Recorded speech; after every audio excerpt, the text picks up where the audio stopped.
Thank you everyone for joining. We'll be starting this webinar in 20 seconds.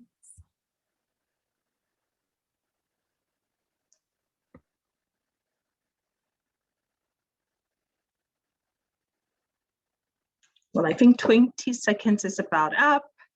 Good afternoon, everyone. My name is Audrey Alote. I am the team lead business strategist here at Business Link, and I'm also the lead for the Export Readiness Program. And I want to thank you for joining us today for our webinar. At Business Link, we are honored to provide services to all entrepreneurs and specialty services to our immigrant and Indigenous entrepreneurs. We are inclusive in our cultural understanding and awareness of the history of our country. With that, we will start this event with a land acknowledgement to recognize all of Alberta. We want to acknowledge that in the province of Alberta, we are situated on the traditional territories of treaties 4, 6, 7, 8, and 10, ancestral homeland of diverse First Nation groups, Métis, and Indigenous people whose ancestors have walked this land since time immemorial, and whose histories, languages, and cultures continue to influence our vibrant community. We pay respect to the Indigenous people of this land, present, past, and future, while recognizing their cultural heritage, beliefs, and relationship to the land on which we reside. So thank you again for joining us today. We are happy to have Evan, Buie, Meghan, Horosko, and Beth with Alberta Agriculture and Forestry, joining us to present exporting agriculture and agri-food products to international markets. If you'd like to ask a question during the webinar, please click Q&A in the question meeting controls and type a question into the question box. There may be questions asked throughout the presentation, and we encourage you to participate. Simply type your question in the chat box to all participants, and I will read it out. The information provided in this session is for general knowledge and should not be taken as professional advice. Now, before I go ahead with introducing our first presenter for today, I will quickly introduce Business Link, who we are, what we do, and more especially our Export Readiness Program. So Business Link is Alberta's small business hub. We are a not-profit that provides customized business advice and support for small business owners and entrepreneurs that are starting, running, and growing their businesses. We do this by providing one-on-one guidance and advisory, market research, access to professional experts, trainings, specialized programs like the Expert Readiness, Peerpreneur sessions, business resiliency and recovery. And also we provide specialized support for Indigenous and immigrant entrepreneurs. So moving on to our Export Readiness Program. This is put together to help Albertan businesses export their goods and services. It is for businesses whose products or service can satisfy a foreign market need, or are receiving inquiries or have seen some interest beyond their local market. This is a one-on-one hand-holding program to get you to international market. To provide some details about the program, the business owner first meets with an export strategist to check program fit and establish a working relationship. The business has about 25 hours in-person guidance and advisory, which spans over a 3 to 6 months period to help develop an export path and international market entry strategy. So if you're wondering what the benefits of this program is, well, you get a one-on-one guidance from an expert strategist who will guide you to conduct an export and business assessment. You get to conduct an international market research and ultimately help you develop a market entry strategy and channels of selling. You would also be equipped to meet referral criteria by other export service providers. And last but not least, you would also receive help with navigating government export programs. So on how to apply for the Export Readiness Program, head over to our website, businesslink.ca/export for more details. You'd find a very simple intake form on the page. Just fill it out and you'll be connected with one of our export business strategists to start the process. Now, with that said, and moving on to our main presentation for today, it's my pleasure to introduce our first presenter, Evan Buie. Evan is an international initiative officer with Alberta Agriculture and Forestry and has been helping SMEs succeed in global markets for almost 5 years now. Prior to joining the GOA, Evan worked in client satisfaction roles with both Maple Leaf Foods and Coca-Cola Refreshments Canada. He also spent a year in Japan working for Wetaskiwin, Alberta's sister city, Ashuro. Evan was born and raised here in Alberta and graduated from the University of Alberta with a Bachelor of Commerce. When not working, Evan can be found going on family adventures with his 1-year-old son or snuggling on the couch with his cat watching sports. With that said, welcome, Evan, and thank you for being here today. All right, well, thank you, Audrey, for having me and for recruiting this great audience of companies eager to start their export journeys. Absolutely. I appreciate that nice introduction there. I truly do love helping companies achieve their goals, so much so that I even get excited when I see a new local product on the grocery store shelves from a company I've worked with. I get that same level of excitement helping companies export their egg products internationally. So before we get into the meat of my presentation, we're just going to do a quick exercise here. I'd like you to take a moment to visualize a successful international business. So picture the company that you believe best epitomizes global trade. Okay, you got it? Did you picture a global multinational conglomerate, one of the world's largest corporations, perhaps? Maybe a company on this slide or the like. How about one of the companies that has international baked right into their name? Maybe you pictured IBM or ING, or did you think of one of the brands that you see when you travel overseas? McDonald's, Dunkin' Donuts, Adidas, or 7-Eleven. How many of you pictured a small business with fewer than 50 employees? How about one with only a single location, a family-owned and operated business, perhaps? So this isn't what springs to mind for most people when they think about international trade. But the fact of the matter is that in 2018, 41.1% of goods exported by Canada was attributable to SMEs. More than 50,000 Canadian establishments exported goods, with 97.4% being SMEs. So small businesses with less than 100 employees actually made up 89.6% of that number too. So I mean, wow, like that's a lot of companies that have successfully gone global, and you can certainly do it too. I wish I could take credit for that little exercise, but I actually borrowed that from a guy named Scott Swaz and his TED Talk called The Global Business Next Door. I highly recommend it, but anyways, the next time you do that exercise, I hope you picture yourself being that successful international business. And today, I'm here to share with you the supports available from Alberta Agriculture and Forestry to help you take your business there. So today I'm going to talk about kind of who we are, what we do, and how we support Alberta agriculture companies in going global. So who are we?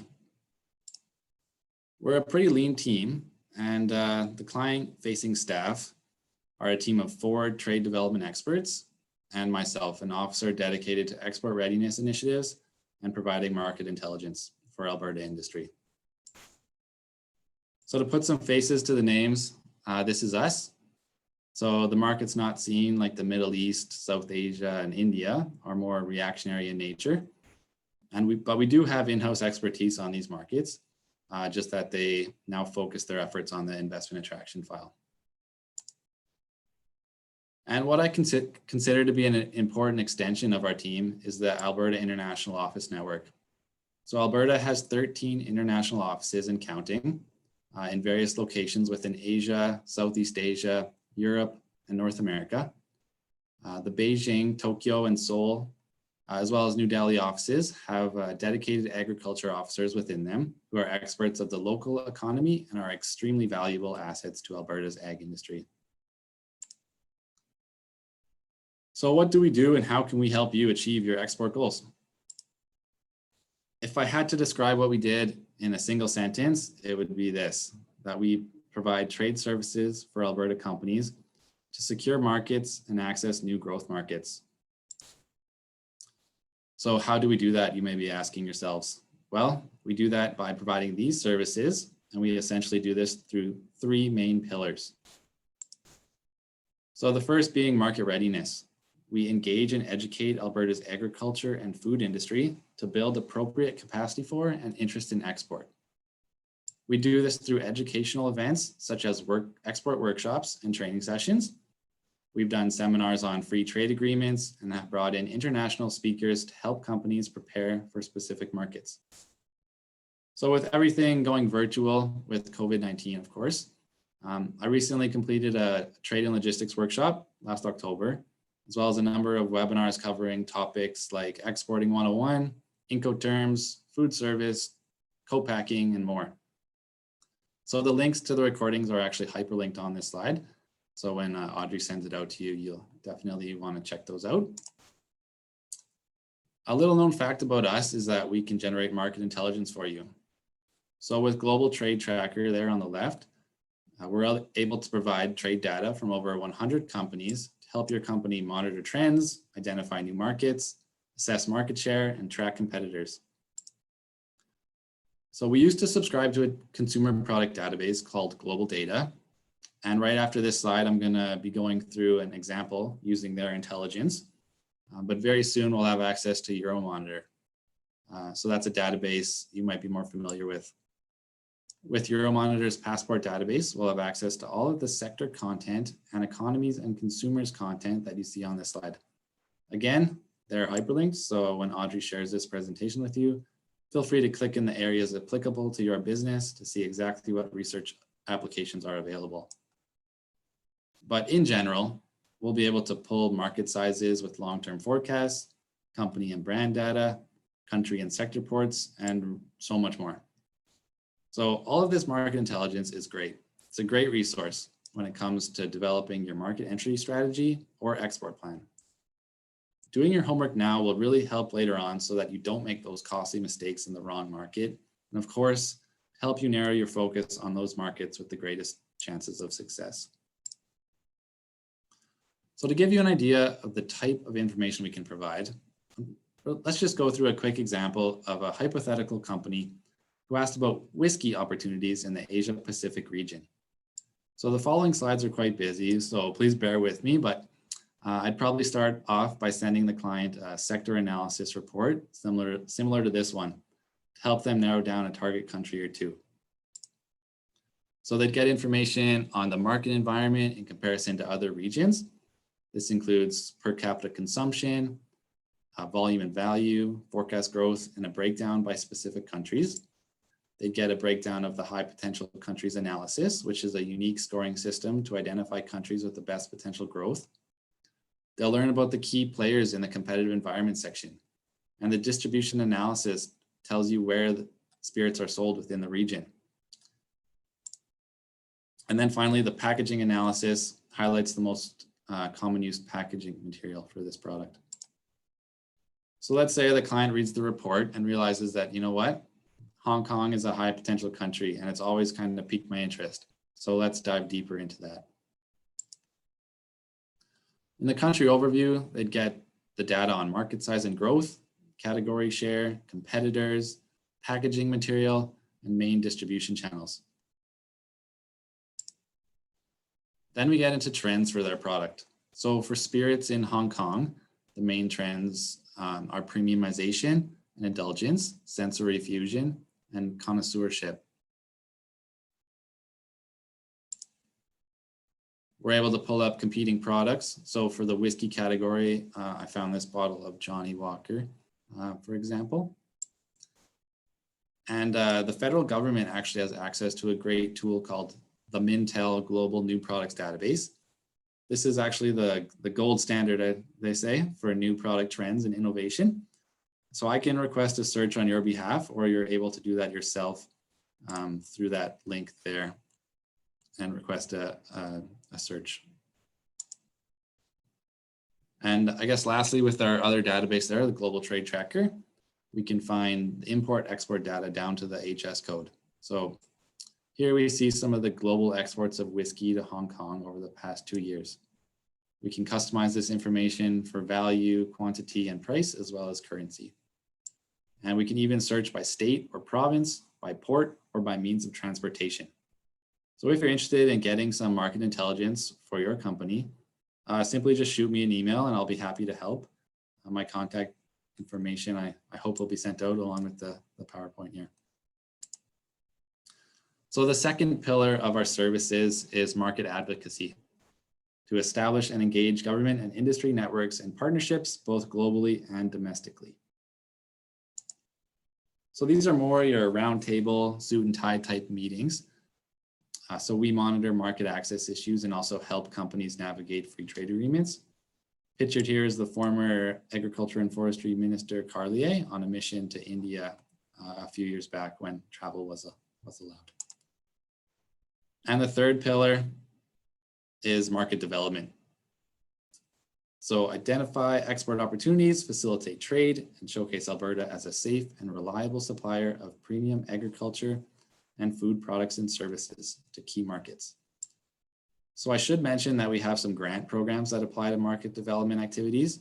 So to be sure to check out the Canadian Agricultural Partnership linked on the top right of the slide to see if your activities are eligible. Now the grants are undergoing a modernization to better support the industry in addressing economic recovery, growth, generate jobs, and bring innovation to the farm. You can subscribe to notifications on the website to see when the grants are available. So prior to the pandemic, our team was present at major agricultural trade shows around the world. This is a photo from FoodX 2018 in Japan. We call these outgoing trade missions, where we take a delegation of Alberta companies overseas. So these missions were generally focused around an anchor event, like a trade show or tabletop event, so companies could exhibit or walk the show to gather leads. We'd oftentimes team up with other Canadian provinces to build a Canadian pavilion and further leverage the Canada brand. So we'd also set up additional programming like B2B meetings, store tours, presentations, and more to just add more value to the trade show. I mean, maybe we'll get to these in-person missions again one day, but for now we're attending virtually like everyone else or utilizing our in-market staff. Something that has been a hit with new exporters is our educationally focused new exporters to border states missions. So this one is to Seattle in 2018. So these missions, super educational focused, are comprised of a day and a half of presentations. So your market overviews, kind of doing business in the US, market opportunities for agri-food or agriculture products, and then a half day of store tours as well. We also organize incoming trade missions where we bring buyers and other delegations to Alberta to meet with industry, tour them around facilities, and participate in speaking events. So here we have a delegation from Ghana in 2018 at a dairy farm near Wetaskiwin. They were interested in building up their country's dairy and beef industries and learning from Alberta companies. The goal, of course, being that they utilize some of our local companies' products or technologies. Another way we advance Alberta's market development internationally is through in-market promotions. So this is a picture of a promotional poster from the Plaza Hotel in Seoul, South Korea, highlighting beer, potatoes, steak, oat bread, and honey, all sourced from Alberta. So we do these in-market promotions at grocery stores as well, such as sampling events. We do e-commerce promotions, participate in festivals and major events like the Pyeongchang Olympics. And lastly, as far as the international connections piece is concerned, we work closely with the federal government through the Trade Commissioner Service to tap into their expertise, networks, and buyer connections to help companies enter those markets. Of course, this includes our Alberta International Office Network, but also connections to buyers, to distributors, consultants, traders, kind of the whole gambit. So, I mean, that was a lot to digest in a short amount of time. So for you to stay informed on all of kind of my team's initiatives, I'd highly recommend signing up for our Market News e-newsletter. So just email me if you're interested. So this is kind of a cut up version of January's newsletter. We send it out at the beginning of the month and include everything we think will be of interest to industry. So that's all for me, Audrey. I hope the services we offer will help our audience go global, so that one day you guys will be the one someone visualizes when they think of a successful international business. So thanks again for having me, Audrey, and I'll hand it back to you. Absolutely. Thank you so much, Evan. We actually have one question here, and it's from Raphael. He's asking, what kind of support can Alberta Agriculture provide my company in exporting wheat and malt barley to global markets? And I think this probably came in just before we started. Did you want to take that, Evan? So what was the last part of that? What kind of support can we provide in what? Yeah, in exporting wheat and malt barley. Oh, absolutely. We do help out the commodity traders a little bit there. I think my presentation probably answered a bunch of your questions there with the market intelligence, kind of getting you export ready, and then taking you to market when the time comes as well. Yeah. Well, thanks, Raphael, for that question. We'll surely share the link to this video, and you can take a look at it again. Well, moving on to our next presenter for the day, Meghan Horosko. I'll read a little bio here. So Meghan is a Senior Trade Development Officer with Alberta Agriculture and Forestry, covering the Latin American market. She's also the team's current contact for the United States. Meghan joined the department 5 years ago after working in Alberta's Ministry of International and Intergovernmental Relations. She also covered market diversification in the North Asia section with Global Affairs Canada in Ottawa before moving back to Alberta. Meghan holds a Bachelor's of Management with great distinction, which included exchanges in Mexico, Guatemala, China, and Quebec. Welcome, Meghan, and thanks for joining us today. Great, thanks so much, Audrey. So I'm just going to share my screen here, and thanks for that introduction. So I'm very pleased to be here today to talk a little bit about the opportunities in the Americas region. We'll be focusing on the United States and Mexico today. I will say that these markets are quite large, and so I will be just giving more of an overview, pretty high level, but if there's questions specific that you have, don't hesitate to get in touch with me following this as well. So today for the presentation on US and Mexico, I will give you an overview on each market. I will give you some ideas of the subsectors that we've seen that have growing demand and that we're focused on here at Agriculture and Forestry. I'll talk about the opportunities and challenges in each market. And I'll also talk about some of the advice that I have on preparing for entering each market. So starting with the United States, it's obviously a very important partner for Canada and Alberta as well. The United States is the world's largest economy and largest food importing economy in the world after the EU. In 2019, US agri-food imports were valued at $130.9 billion, and Canada accounts for a lot of that. Alberta accounts for a lot of that as well. 4.9 billion last year to be exact. It's no surprise here that the US is normally the first market that Alberta exporters look at when they're looking at their export journey. So just a quick snapshot at some of the products that do go to the United States. You can see that there is a lot of commodity products, but as we'll see later, the opportunities are growing in other subsectors as well. Where do our products go?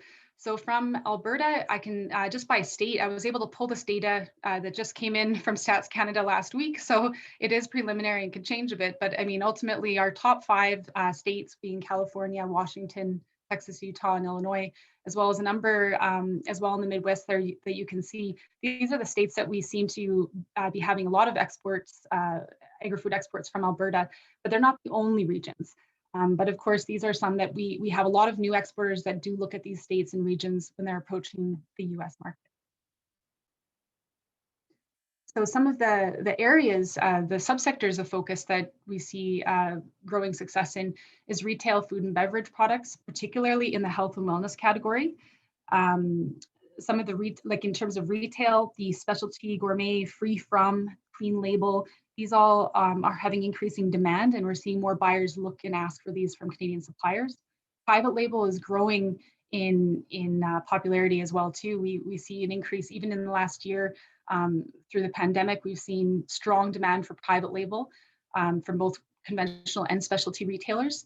Value-added protein, meat and protein, including plant-based products, are growing in demand, as well as any innovative ingredient for food ingredients. Over half of the world's top 50 multinational food processors are headquartered in the United States. So it's no surprise there that there's demand for those ingredients. So we'll start with a couple notes on the US market as a whole. It's a vast and complex market. It's highly competitive, and it can be intimidating to enter, but there are a lot of ways as well to segment the market. So it's important to keep that in mind when you're evaluating your market entry strategy and how your product will fit in the market. Given the size, it's impossible to target the entire country all at once. It is recommended that new exporters, any exporters to the US that are new to the market, narrow your focus to include only a few states or specific regions at a time, and then go from there. I can also say that Canada has a great reputation, a very positive reputation there, as well as the Canadian products that are associated with high quality food products, trustworthy people, natural environment. And obviously given that we have such one of the most robust food safety programs in the world, we continue to have a very positive reputation in the agri-food space. So why should you consider the United States? Obviously, the sheer size of the market and diversity of it offers a lot of opportunities for different segments.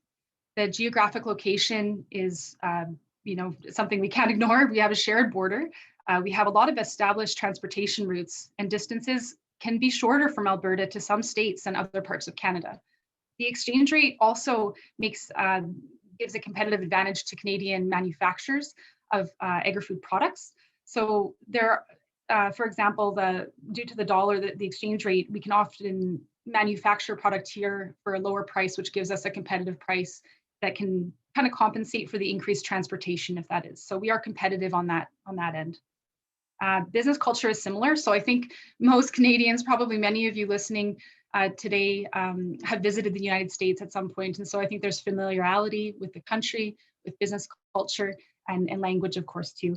And the stability with the Canadian-US-Mexico agreement, which replaces NAFTA, that stability with the trade agreement does give us confidence in terms of continued trade. So some of the items I'll talk about for preparing for US market entry, obviously the research on and export readiness. So these are so important to do your research beforehand. And the program that Audrey talked about with BusinessLink, as well as some of the other programs out there that help support Alberta companies. Also the research that Evan mentioned, some of the access that market intelligence piece that you can take, evaluate, and really try to understand the market. That's really important before you enter any market. So this isn't necessarily the US specific, but just generally really researching your target market and where you're going. Identifying channels and targets, obviously, and who your target buyers would be in the market is important. One of the things I really wanted to emphasize that's timely right now is perfecting your virtual presence and pitch. And again, this isn't US specific, but it's very important in the US because of the competition. On a trade project I was working on 2 weeks ago, I was talking to the trade commissioners in the US, and they said that right now with the virtual platform, the virtual method that we're all meeting in and having conversations in, buyers have a short window to win them over. So for example, if you were in person and you could soften your conversation and offer samples, there's a bit more to work with there. But when you're on an online pitch, you have 2 minutes to win them over. And in fact, the trade commissioners that I'm working with in the US said it's not even 2 minutes, it's 30 seconds. So you really need to know, you need to have your pitch ready to go. And I also recommend having a very good online presence. So make sure your website is very clean and ready for international presence and visits. Make sure your photos are really good of your products. And it's just more important more than ever now due to the current environment we're working in. And then as well, going back to working with us, our ministry and our team that Evan mentioned. So the export readiness intelligence, some of the trade initiatives, including pan-Canadian projects. A perfect example of this is the new exporter mission that Evan mentioned to some of the border states. And I'll be hoping to put, I'm hoping to put something together like that later next fiscal year. But obviously, considering the environment, we'll have to wait and see when we can have an in-person mission. And then as well, the other item that we tend to work closely with exporters is connecting them to on-the-ground support. This might be our international offices abroad, and I'm thrilled that you get to hear from Mary Beth in our international office in Japan, but there's others as well too that we can introduce you to in other markets, as well as the Canadian Trade Commissioners. And the value-added programs around trade shows. So Evan mentioned trade shows, and I will say that in the US as well as in Latin America, I find that companies that attend trade shows, they get a lot stronger results when they have a value-added program. So if it's briefings, store tours, in particular, the B2Bs from qualified buyers. So these are curated business meeting programs. If you get a couple really, really qualified good buyer meetings, that can be better than having a booth and having a lot of tire kickers that stop by. So, you know, and you kind of have quality over quantity. So some examples of the trade shows that we've organized in the United States are some of these that I've listed here on the screen. Not sure when we'll have in-person missions again, but these are some of some big ones, anchor ones in the US that we work with, and we've had Alberta companies attend. So again, these wouldn't be, if you're very early in the export process, in your journey, these might not be ready. It is better if you're ready to go and really understand the market and your strengths before you attend these events. A couple changing trends. Food service impacted by consumers during the pandemic. There's no surprise there. Restaurants, anything hotel tourism related, it has been affected through the pandemic. I don't think this is specific to the US, but it's very prominent.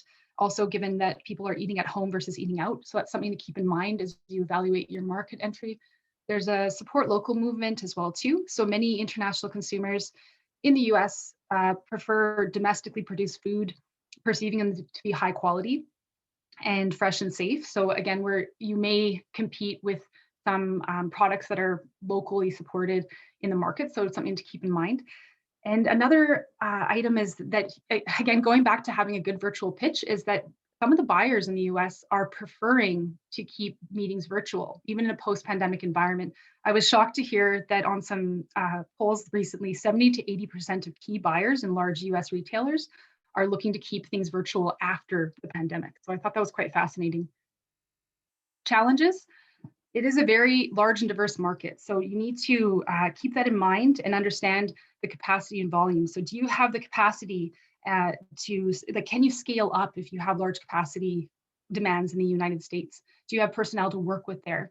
Product evaluation, is your product what consumers are looking for right now? Is there demand for it? You know, it's important to look at that as well as the regional location of where you're looking to export in the US. Because the competition is strong, like I said, you need to know your pitch, you need to know your features and benefits, highlight them. And part of it is understanding your competitors so you can maybe show your competitive advantage over that. As well, the federal, not just federal laws that you'll have to look at, but state-specific laws in terms of where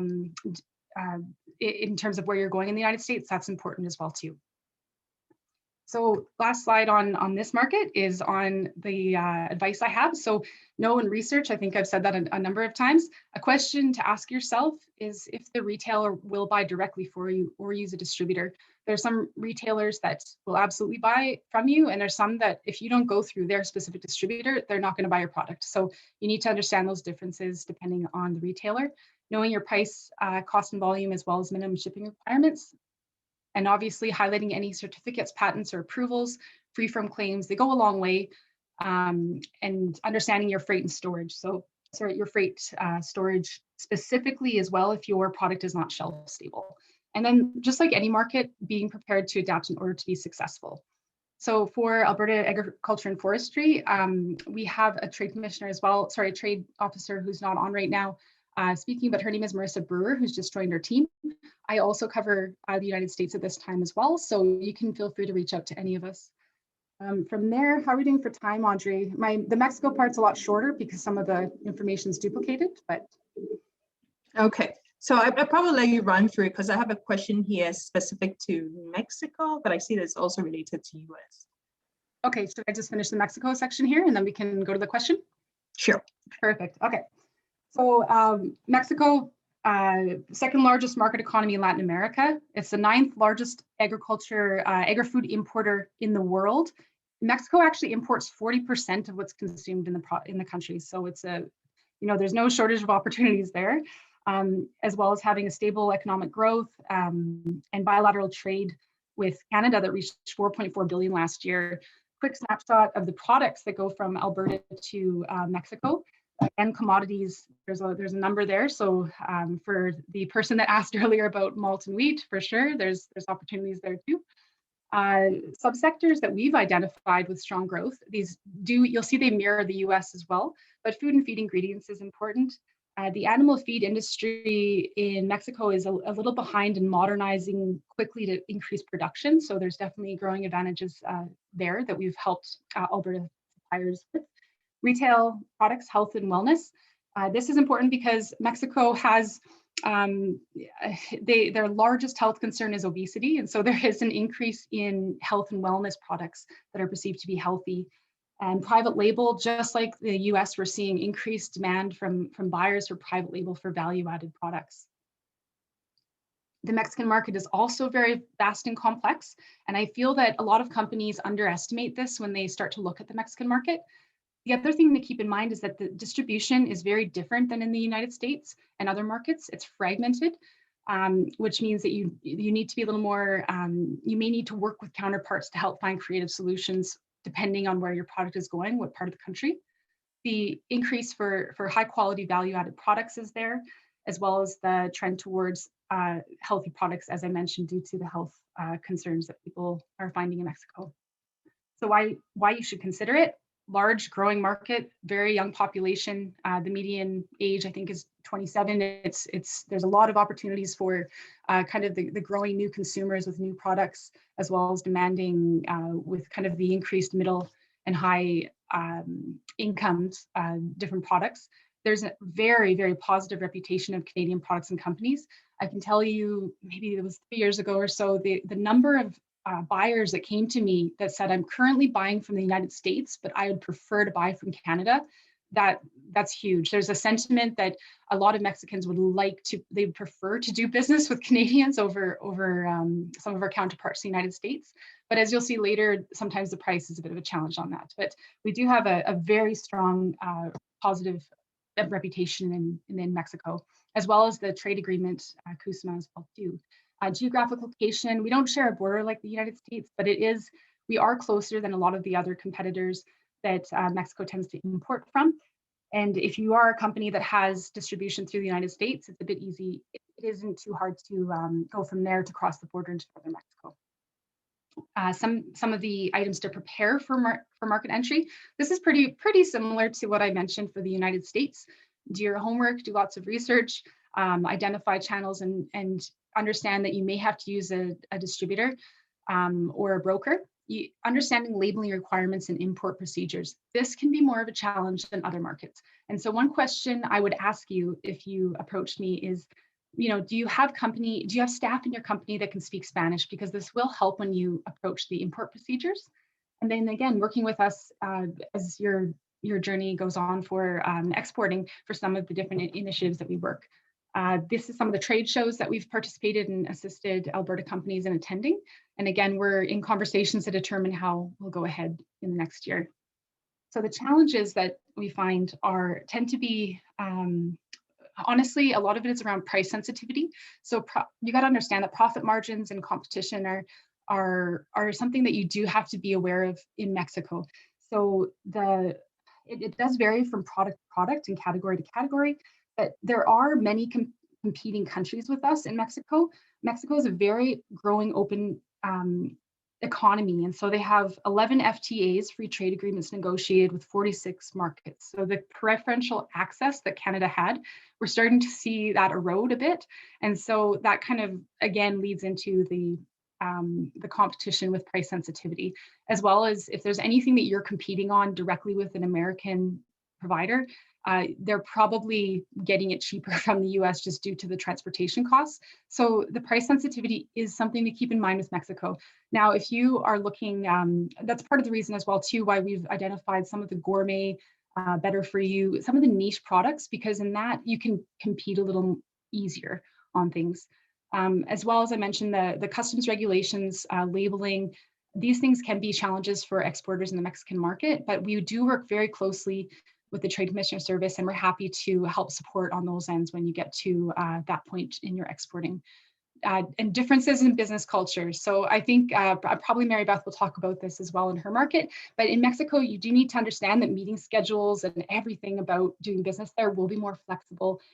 Titles are important with the formality and politeness, as well as, if you can present if you have a presentation and it's in Spanish, even if you can't speak Spanish, if your presentation is in Spanish, it goes a long way.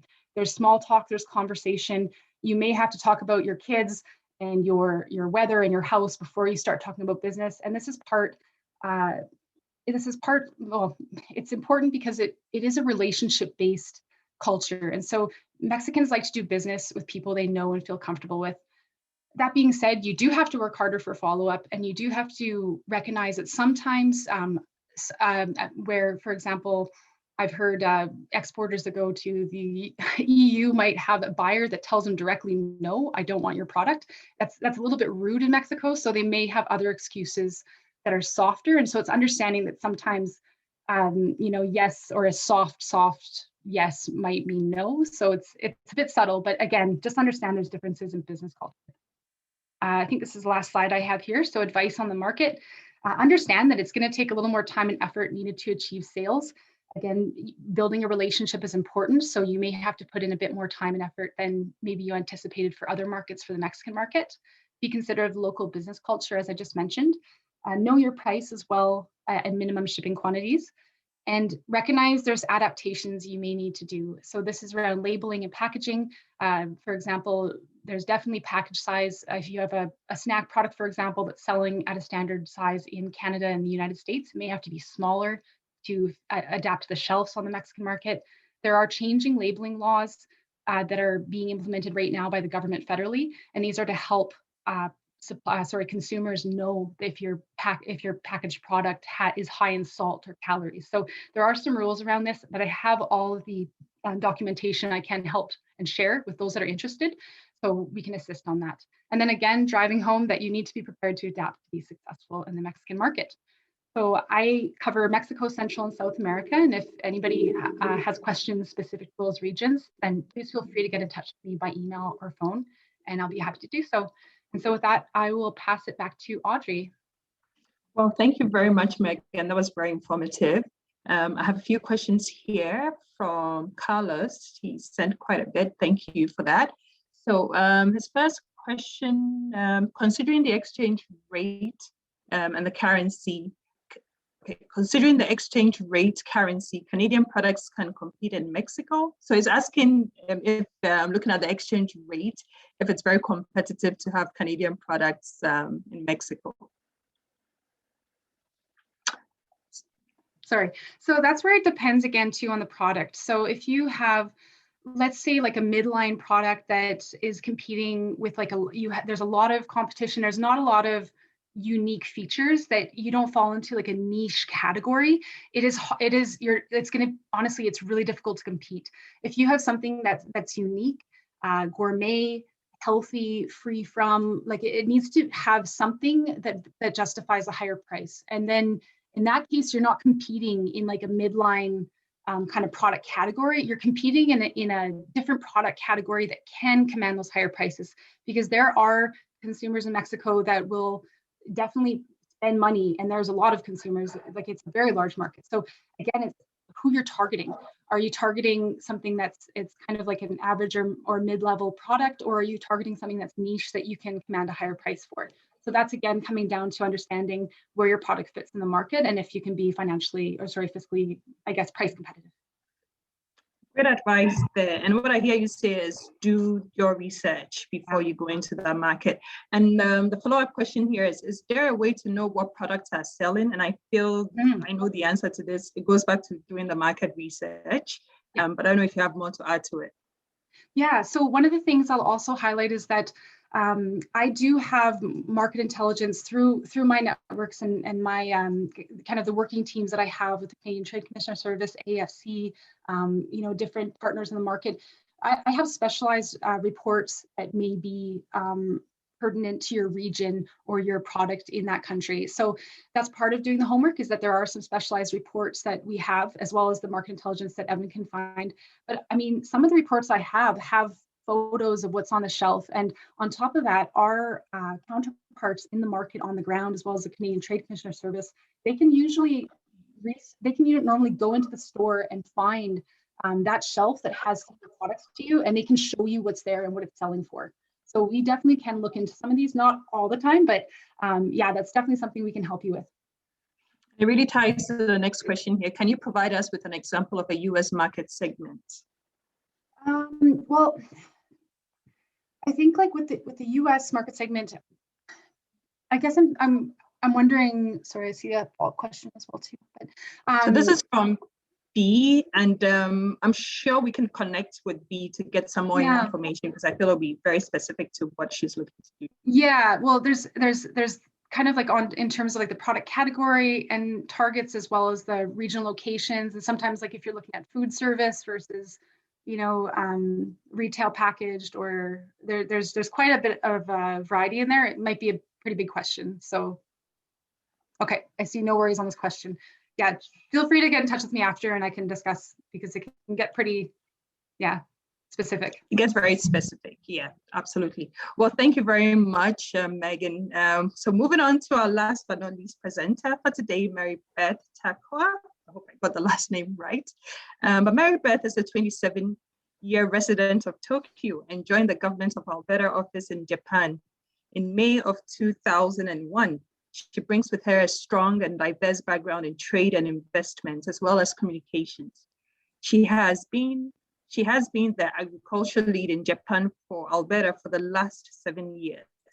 Prior to joining AJO, she was a member of Seibu International Department, at the time one of the largest supermarket chains in Japan, and now a wholly owned subsidiary of Walmart.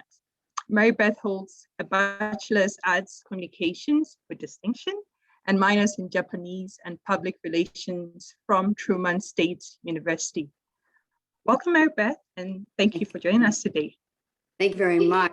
I do want to first start by thanking Business Link and for letting me join.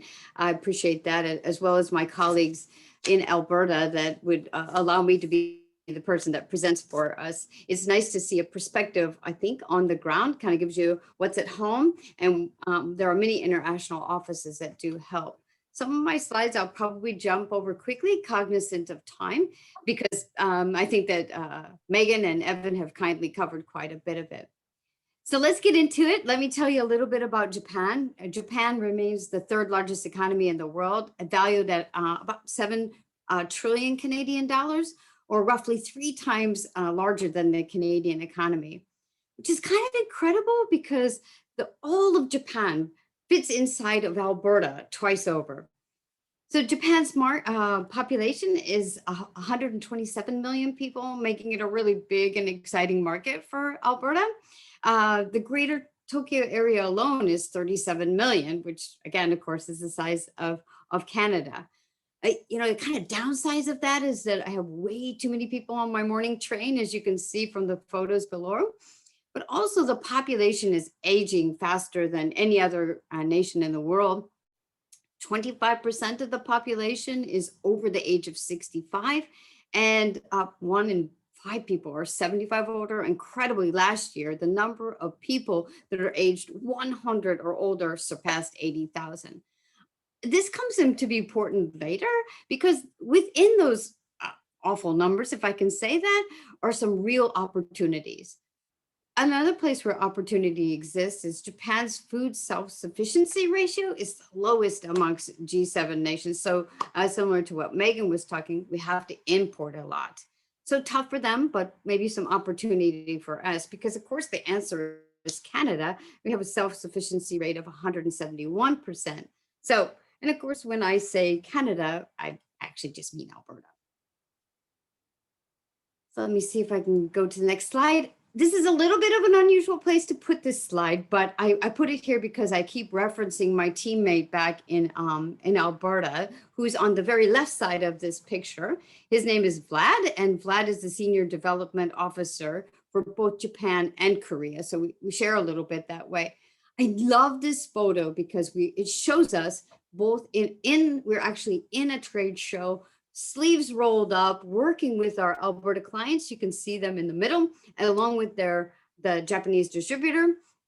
And Vlad and I are kind of bookends. You got to start with Vlad. You get these great information from him. And he works with teammates like Evan and Meghan to make sure that we gather the information. Some of these things that Meghan was telling you is like, what, I have to do this, I have to do that. Start with Vlad and say, hey, I got this information. I want a little bit more. He and I communicate really well together, and together we build something.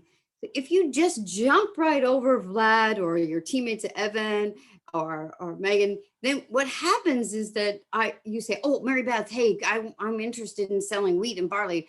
Please connect me. But I know nothing about you.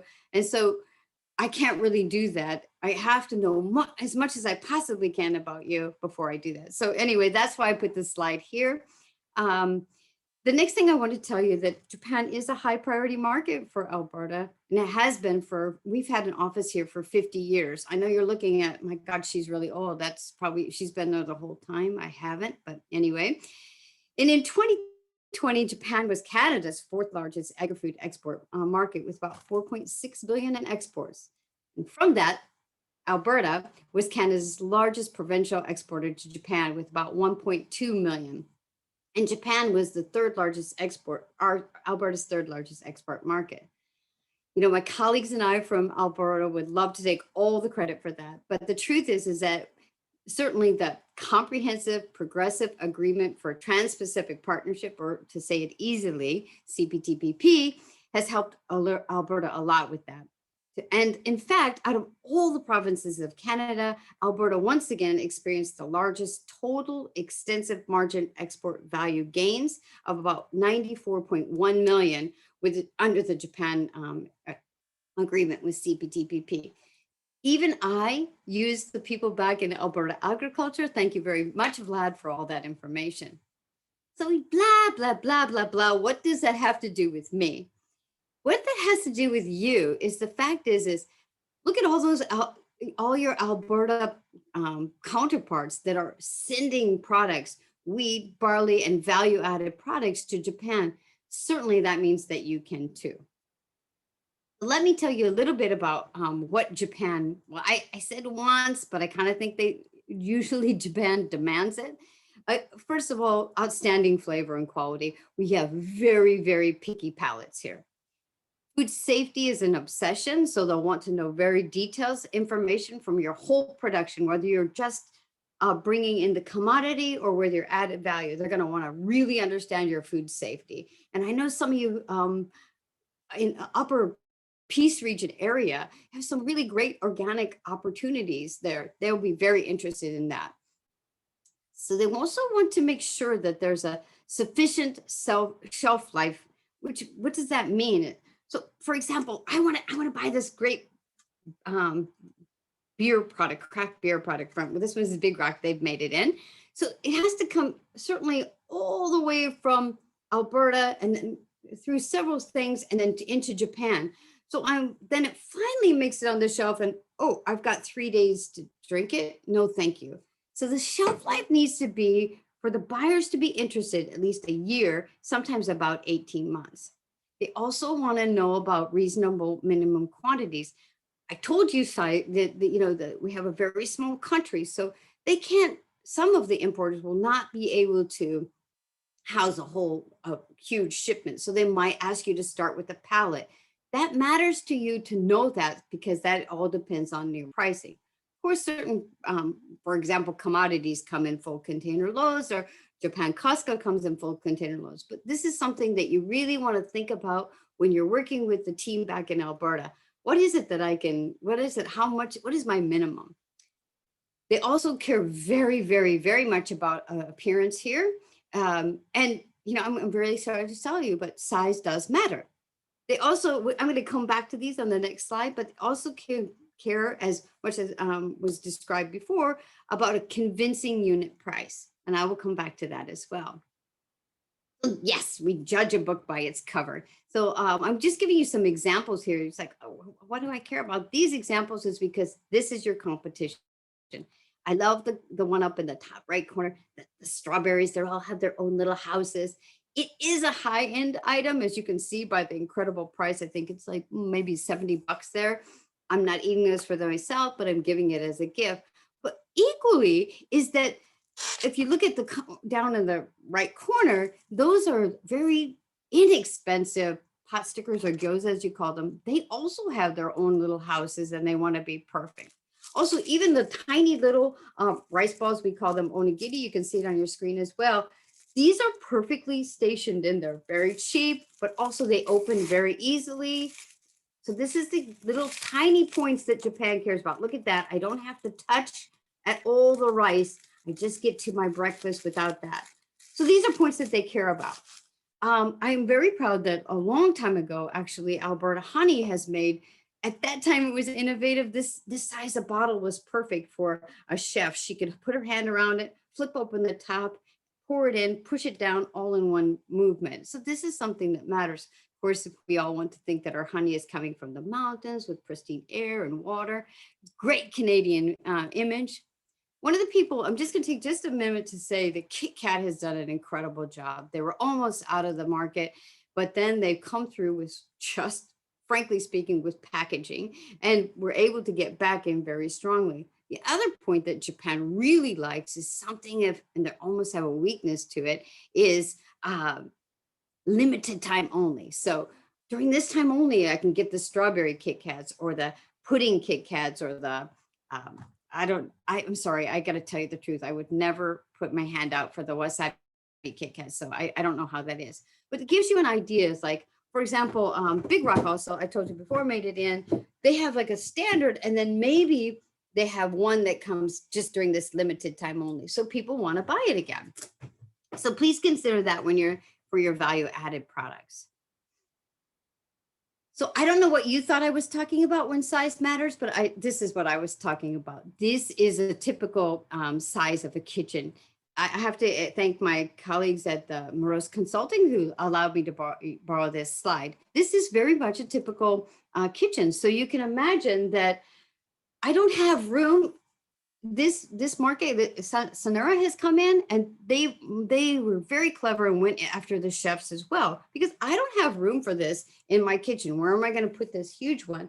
Whereas Bunge then made it a smaller size. See, when you're thinking about your product, it's like, is my size right for this market? I have to remember that picture of what Mary Beth showed me. In fact, like, for example, or if you have a baked goods, remember that I can put maybe 6 in my microwave / conventional oven, but I can't bake 24 cookies at one time.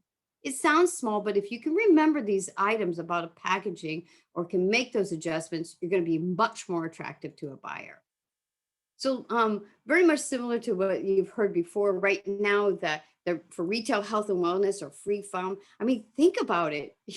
All these older people, they want to keep hanging on, so they need to care about their health and their wellness. And the younger generation is going, oh my God, if I'm going to live that long, I better take care of myself.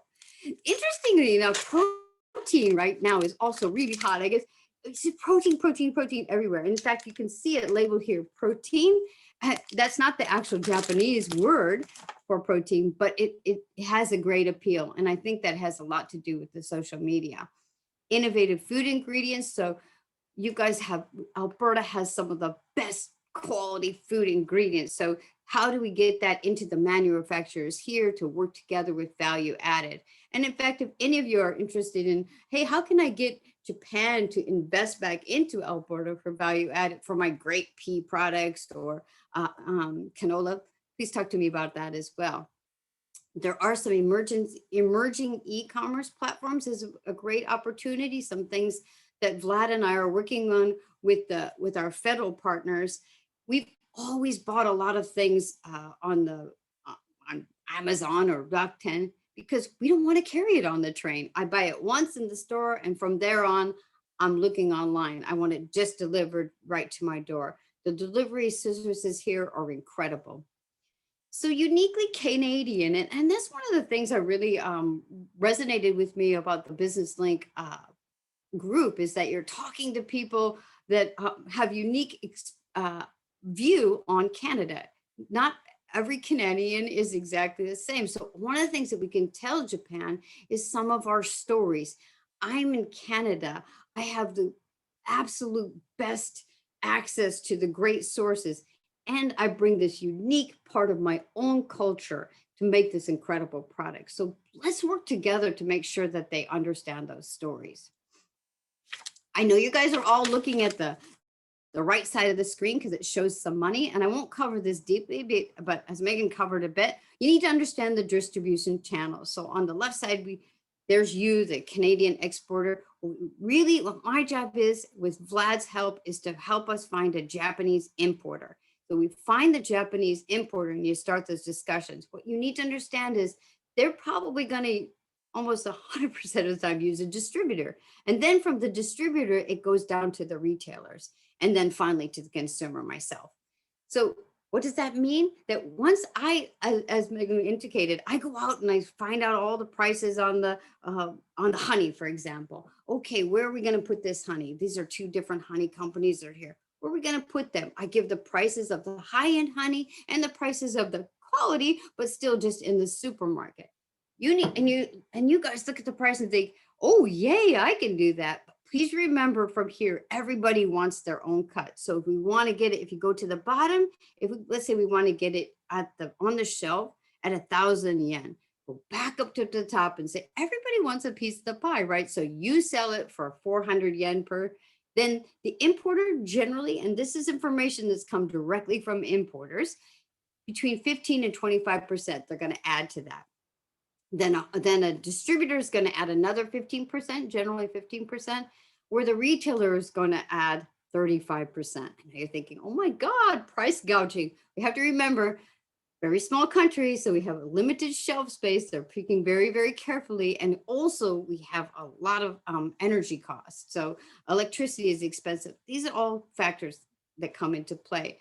So when you're going through this, please do use Google Master, find out some information and then say, hey, Evan, I found this information. Can you supplement that for me? These are things that are important. So, sorry, I'm speaking fast because I know you guys are probably ready to end your day, but thanks, but no thanks. This is information that's come directly from importers. This is why they are not choosing you. We've already talked about some of the top ones, the top 4, three, I guess. The minimum quantities were too large, but number 5 and number 6 I want to talk about. Production schedule was unstable. If you tell them it's, once they make the order, it's going to be there in a month or 2 months, whatever you determine. And sometimes they'll just say, sorry, that lead time is too long for us. But sometimes then you say, oh, I'm sorry, it's Christmas time, so we can't get it to you then. This is a frustration for them. Or, oh, everybody's on vacation now in Alberta, so sorry, we'll have to be longer. They'll just simply say, okay, thank you, but no thank you. And the last one, it's number 1, but I wanted to leave it at the bottom because I want you to really understand this, is the slow responses to emails.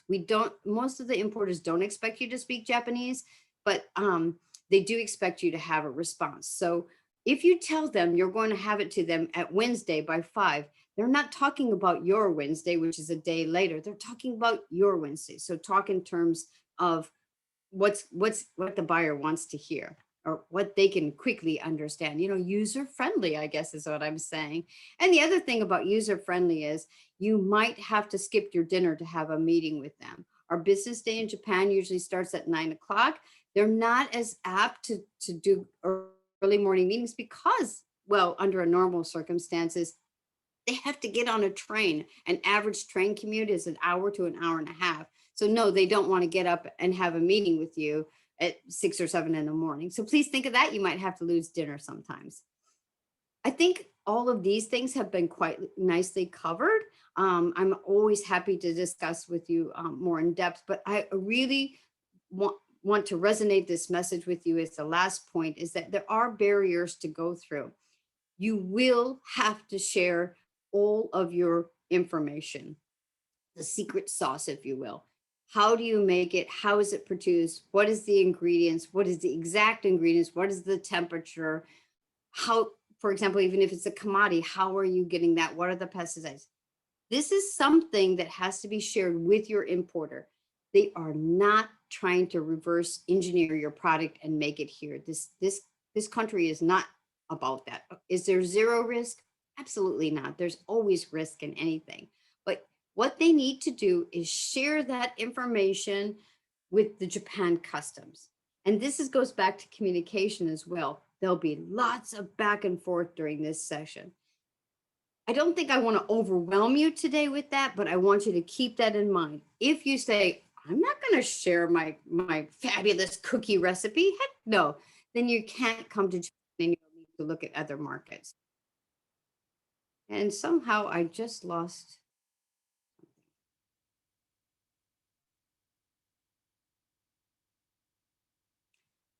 I'm not sure. Can you hear me? Yeah, we can still hear you, Mary Beth.